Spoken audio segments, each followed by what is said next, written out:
Assalomu alaykum, hurmatli tinglovchilar.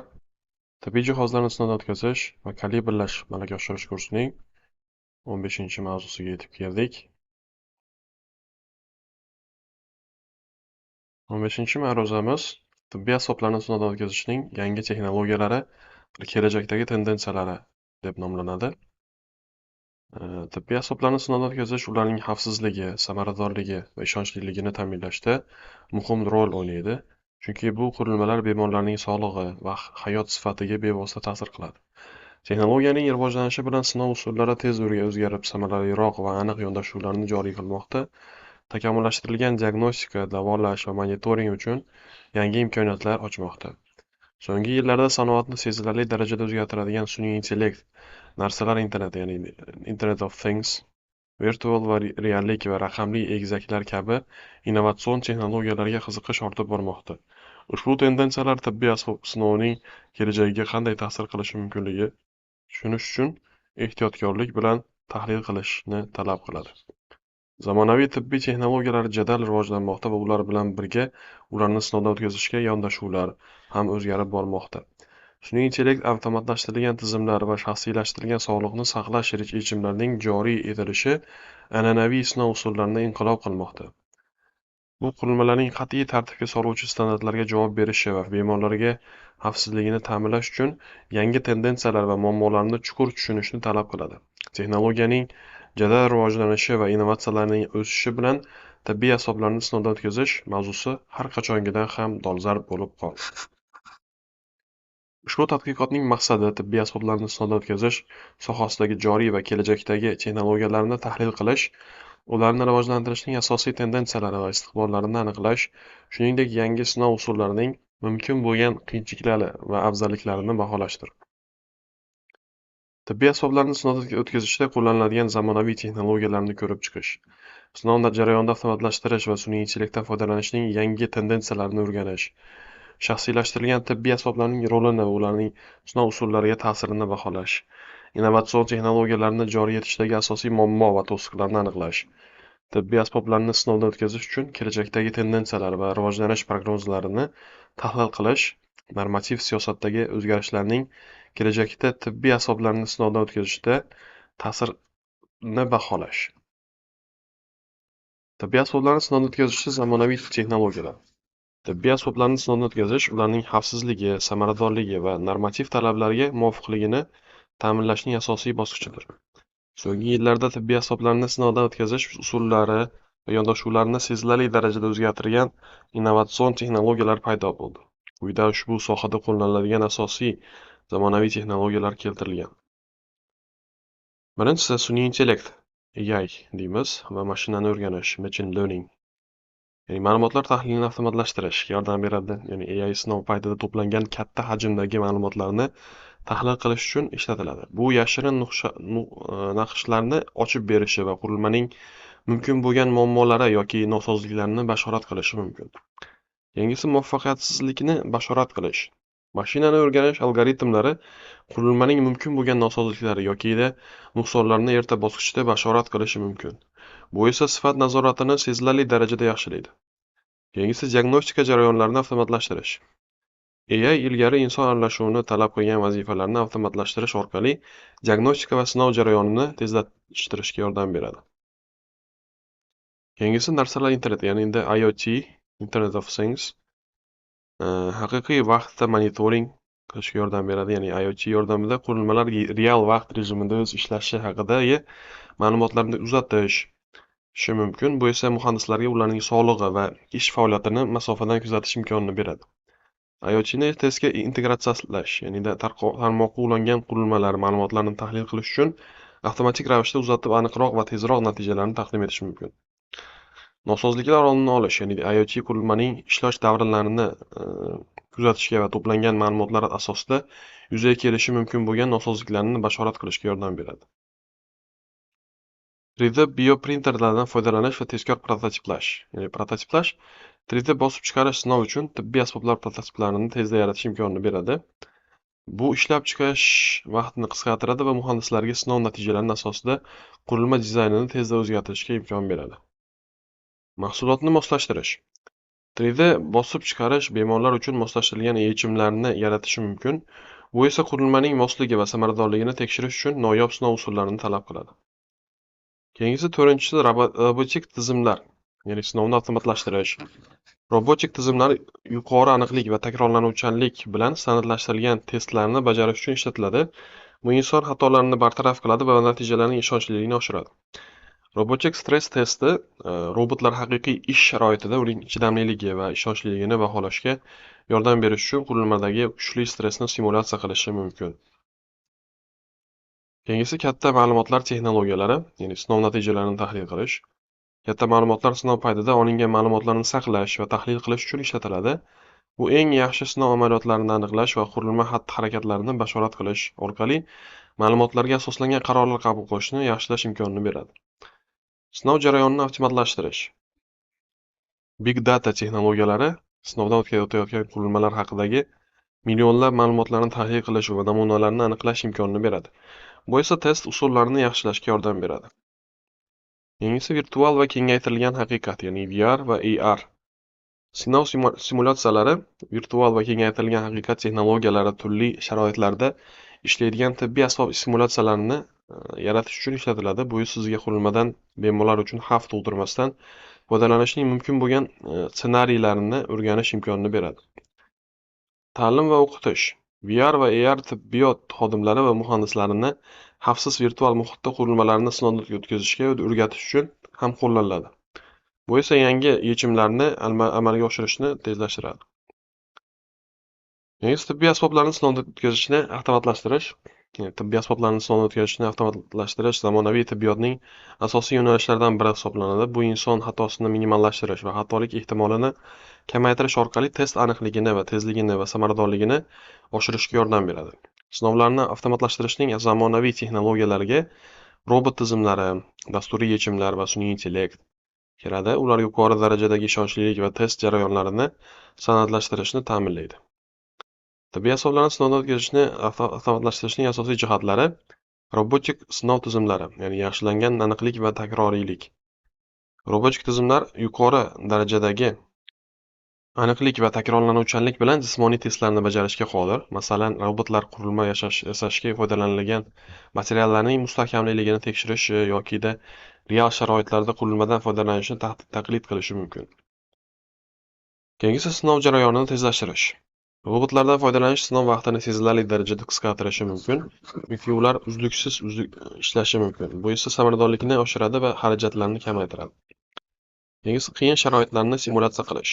Robotlar yuqori yuklar, beqaror atrof muhit sharoitlari kabi turli xil qurilma ish ssenariylarini taqlid qilishi va shu bilan qurilmaning chidamliligi va ishonchliligini baholangan holda stress testlarining simulyatsiya qilishi mumkin. Keyingisi sinov avtomatlashtirish dasturi. Testlarni boshqarishning avtomatlashtirilgan tizimlari. Testlarni boshqarish dasturiy platformalari testlarni rejalashtirish, bajarish va tahlil qilish jarayonini avtomatlashtiradi. Bunday tizimlar natijalarni kuzatib boradi, hisobotlarni yaratadi va ma'lumotlarni tahlil qiladi. Bu esa qo'lda ishlashni kamaytiradi va xatolarni kamaytiradi. Keyingisi funksional testlarni avtomatlashtirish. Dasturiy vositalar tibbiy qurilmalarda funksional testlarni amalga oshirish qurilma dasturiy ta'minotning to'g'ri ishlashini tekshirishi mumkin. Masalan, interfeyslarning ishlashini tekshirish, buyruqlarga javob berish va boshqa tizimlar bilan integratsiya qilish. Keyingisi bulutli platformalar bilan integratsiya. Bulutli tizimlar bilan integratsiya orqali test ma'lumotlarini avtomatik ravishda to'plash va real vaqtda rejimida tahlil qilish, qaror qabul qilishni tezlashtirish va test aniqligini oshirish mumkin bo'ladi. Sun'iy intellekt va mashinani o'rganish, ya'ni ma'lumotlarni tahlil qilish va bashorat qilishda AI sinov paytida to'plangan katta hajmdagi ma'lumotlarni qayta ishlash va tahlil qilishga yordam beradi. Bu anomaliyalarni aniqlashi va qurilmaning ishlashidagi mumkin bo'lgan muammolarni bashorat qilishi mumkin. Keyingisi avtomatlashtirilgan testlarni o'rganish. Mashina o'rganishdan foydalanish tizimlarga olingan ma'lumotlar asosida sinov jarayonini avtomatik ravishda moslashtirish va yaxshilash imkonini beradi. Misol uchun, algoritmlar oldingi test natijalarini o'rganishini va test holatlarini optimallashtirishi mumkin. Keyingisi intellektual diagnostika. AI qurilmadagi nosozliklar yokida nosozliklarni avtomatik ravishda tashxislashi mumkin. Bu muammolarni tezroq aniqlashga va bemor xavfini kamaytirishga yordam beradi. Sinovni avtomatlashtirishning afzalliklari. Aniqlikning oshishi va xatolarning kamayishi. Avtomatlashtirish inson omilining ta'sirini yo'q qiladi, bu esa sinov paytida xatolar ehtimolini sezilarli darajada kamaytiradi. Vaqt va xarajatlarni qisqartirish. Avtomatlashtirilgan tizimlar tezroq va samaraliroq resurslarni tejaydi va sinov jarayonini tezlashtiradi. Keyingisi sinovni standartlashtirish. Avtomatlashtirish har bir test uchun standartlarni o'rnatishga yordam beradi. Bu esa sinov jarayonini yanada shaffof va bashorat qilish imkonini beradi. Sifat xavfsizligini yaxshilash. Zamonaviy texnologiyalardan foydalanish tufayli qurilmaning ishlashi aniqroq baholanishi va yuzaga kelishi mumkin bo'lgan muammolarni erta aniqlashi mumkin. Tibbiy asboblarni sinovdan o'tkazishni avtomatlashtirish sinov samaradorligi va sifatini sezilarli darajada oshiradi. Bu aniqroq, tezroq va tejamkorroq sinovlarni amalga oshirish orqali tibbiy asboblar ishonchliligini oshirishga yordam beradi. Robotchik tizimlar, dasturiy ta'minot va sun'iy intellektning integratsiyasi sohada sezilarli yutuqlarni ta'minlamoqda va tibbiy asboblarni sinovdan o'tkazishda yanada avtomatlashtirilgan kelajak haqida xabar beradi. Tibbiy asboblarni sinovlashda bioinformatikaning roli. Bioinformatika tibbiy asboblarni, ayniqsa biologik tizimlar bilan o'zaro aloqada bo'lganlarni sinovdan o'tkazishda muhim rol o'ynaydi. U katta hajmdagi biotibbiyot ma'lumotlarini tahlil qilishga va biologik jarayonlarni simulyatsiya qilishga yordam beradi. Bu esa testlarning aniqligi va samaradorligini oshiradi. Bioinformatika rolining asosiy jihatlari. Biologik tizimlarni modellashtirish. Bioinformatika inson to'qimalari va organlarning kompyuter modellarini yaratishga yordam beradi. Bu esa qurilmalarni bemorlarda klinik sinovlar o'tkazmasdan virtual tarzda sinab ko'rish imkonini beradi. Shaxsiylashtirilgan ma'lumotlar. Tibbiy asboblarni molekulyar darajada sinab ko'rish uchun genetik va biotibbiyot ma'lumotlaridan foydalanish. Bu bemor tanasining o'ziga xos sharoitlarida qurilma qanday ishlashini baholashga yordam beradi. Keyingisi sinov jarayonlarini optimallashtirish. Bioinformatikadan foydalanib, qurilma harakatini bashorat qilish uchun algoritmlardan foydalanib, ma'lumotlarni qayta ishlashni tezlashtirishingiz va sinov jarayonlarini optimallashtirishingiz mumkin bo'ladi. Tibbiy asboblarni sinovdan o'tkazishning kelajakdagi tendensiyalari. Tibbiy asboblarni sinovdan o'tkazish kelajakda sinov samaradorligi, xavfsizligi va aniqlikni oshiradigan muhim yangiliklarni va'da qiladi. Mana asosiy tendensiyalarni ko'rib chiqishimiz mumkin. Birinchisi sun'iy intellekt va mashinani o'rganish. AI algoritmlari katta hajmdagi ma'lumotlarni tahlil qilish, nosozliklarni bashorat qilish va sinov jarayonlarini optimallashtirish, muammolarni erta bosqichda aniqlashni tezlashtirish uchun ishlatiladi. Yangi nanotexnologiya, tibbiy asboblarni molekulyar darajada sinovdan o'tkazish, ayniqsa mikroskopik va implantatsiya qilinadigan tizimlarni ishlab chiqish uchun bu sinovning aniqligi va sifatini oshiradi. Keyingisi narsalar interneti, ya'ni IoT, qurilmalar masofadan nazorat qilish va real vaqt rejimida ishlash ma'lumotlarini avtomatik yig'ish uchun tarmoqqa ulanadi va bu esa sinov va ishlash monitoringini osonlashtiradi. Avtomatlashtirish va robotlashtirish. Robotlar takroriy va murakkab sinovlarni yuqori aniqlik bilan bajarish, inson xatosini kamaytirish va sinovlarni tezlashtirish uchun ishlatiladi. Sinovni shaxsiylashtirish, ya'ni qurilmalar individual bemorlarga moslashtiriladi va testlar muayyan fiziologik va genetik. Yangisi narsalar internetda, ya'ni IoT, qurilmalar masofadan nazorat qilish va real vaqt rejimida ishlashni, ma'lumotlarni avtomatik yig'ish uchun tarmoqqa ulanadi. Bu esa sinov va ishlash monitoringini osonlashtiradi. To'rtinchisi avtomatlashtirish va robotlashtirish. Robotlar takroriy va murakkab sinovlarni yuqori aniqlik bilan bajarish, inson xatosini kamaytirish va sinovlardan tezlashtirish uchun ishlatiladi.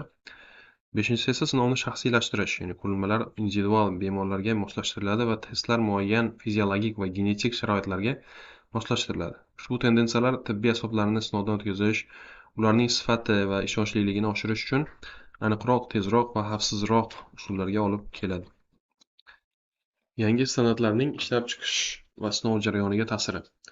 Yangi standartlarning joriy etilishi tibbiy asboblarni ishlab chiqish va sinovdan o'tkazishga sezilarli ta'sir ko'rsatib, uni xavfsizlik, samaradorlik va me'yoriy hujjatlarga muvofiqligini oshirishga yo'naltiradi.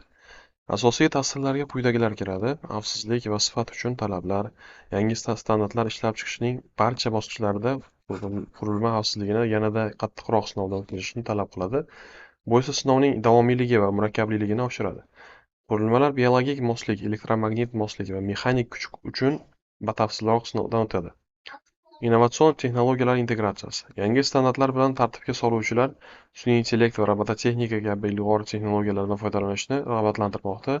Bu esa ishlab chiqish va sinov usullariga ta'sir qiladi. Ishlab chiqaruvchilar talablariga javob berish uchun innovatsiyalar qilishlari kerak. Yangiisi kiberxavfsizlikka e'tibor qaratish. Yangi standartlarning muhim jihati internetga ulanadigan yoki boshqa tibbiy tizimlar bilan o'zaro aloqada bo'lgan qurilmalar uchun ma'lumotlarni himoya qilish va kiberxavfsizlikdir. Bu kiberhujumlarga qarshilik ko'rsatish uchun qo'shimcha sinovlarni talab qiladi. Yangisi shaxsiylashtirilgan va moslashtirilgan test. Shaxsiylashtirilgan tibbiy asboblarning tobora ommalashib borishi bilan standartlar va har bir qurilma bemorning o'ziga xos xususiyatlarga moslashtirilgan testlarni talab qilishga moslashmoqda. Bu rivojlanish jarayonini murakkablashtiradi va uzaytiradi. Oltinchisi esa standartlarning xalqaro uyg'unlashuvi. Yangi standartlar ko'pincha xalqaro miqyosda, masalan, ISO va FDA uyg'unlashtiriladi. Bu kompaniyalardan turli mamlakatlarda muvofiqlik uchun kengroq talablarga javob beradigan qurilmalarni loyihalashtirishni talab qiladi. Shunday qilib, yangi standartlar ishlab chiqish va sinovdan o'tkazish uchun ustidan nazoratni kuchaytirib, ularni yanada keng qamrovli, talabchan va tibbiy asboblar xavfsizligi va sifatini ta'minlashga qaratilgan. Yangi standartlar zamonaviy xavfsizlik va samaradorlik sharoitlariga moslashishni talab qiladigan tibbiy asboblarni ishlab chiqish va sinovdan o'tkazishga sezilarli ta'sir ko'rsatadi. Mana ta'sirning asosiy jihatlari. Birinchisi, qattiqroq xavfsizlik va sifat talablari. Yangi standartlar yanada qat'iy xavfsizlik mezonlarini o'rnatadi. Bu esa biomoslashuv, ishonchlilik va chidamlilik uchun sinov ko'lamini oshiradi. Ikkinchisi, sinov bosqichlari sonining ko'payishi. Sinov jarayoni batafsilroq bo'lib bormoqda. Jumladan, dastlabki sinovlar, simulyatsiyalar va klinik sinov sharoitida real hayotdan foydalanish. Yangi texnologiyalar integratsiyasi. Bugungi standartlar sun'iy intellekt, katta ma'lumotlar va raqamli egizaklar kabi ilg'or sinov usullaridan foydalanishni talab qiladi. Bu esa aniqlikni oshiradi va test jarayonini tezlashtiradi. Yangicha qisqartirilgan ishlab chiqish vaqti. Standartlar xalqaro miqyosda uyg'unlashtiriladi. Bu umumiy talablarni hisobga olgan holda qurilmalarni ishlab chiqish, xalqaro bozorlarga chiqishni soddalashtirish va sertifikatlashtirish muddatlarini qisqartirish imkonini beradi. Keyingisi esa oxirgi tibbiy asboblarni sinovdan o'tkazishning hozirgi va kelajakdagi tendensiyalari: avtomatlashtirish, shaxsiylashtirish, AI va katta ma'lumotlarni qabul qilish, nanotexnologiya va virtual simulyatsiyalardan foydalanishga qaratilgan. Yangi tartibga solish standartlari yanada qattiqroq sinov usullarini va kiberxavfsizlik va shaxsiylashtirilgan yondashuvlarga urg'u berishni talab qiladi. Ushbu o'zgarishlar tibbiy asboblar sifati, xavfsizligi va samaradorligini oshirishga qaratilgan bo'lib, bu sohada jadal texnologiyalar rivojlanishini rag'batlantiradi. Shuning bilan ushbu darsimiz ham tugadi. E'tiboringiz uchun kattakon rahmat.